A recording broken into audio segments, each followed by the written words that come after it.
ये जी अड्डा हाफिज चौक ते दुकान है फ्रूट दी नाल जूस वगैरह हर किस्म का अच्छा फ्रूट म्यारी फ्रूट मिलता है जनाब चौधरी साहब ने।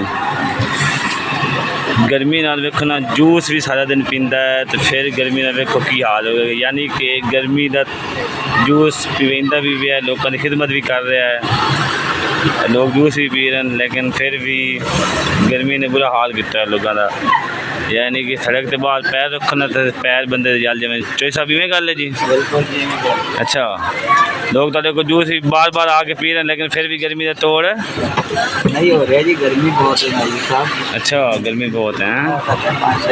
क्या बात, जूस बनकर घरों में भी जा रहा है। क्या यही तो चाहते हैं हम, घरों में जाए लोगों को घरों में जा रही है, अच्छी बात है। ये तो डिलीवरी का काम करना चाहिए।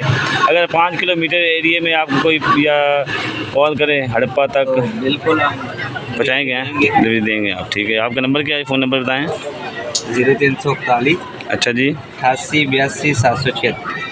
ठीक है जी। ये देखिए माशाल्लाह जूस तैयार हो गया, खालिश दूध हर चीज़ खालिश। ये फ्रूट अड्डा चौक हैं जी, बिस्मिल्लाह पूछा। ठीक है जी। ये रोड कौन सा जा रहा है ये वाला जी? ये रोड बराह रास्त। अच्छा, ठीक है जी, इंशाल्लाह लोग आपसे रब्ता करेंगे। खालिश हर चीज़ हैं। बिल्कुल जी, बिल्कुल। क्या बात।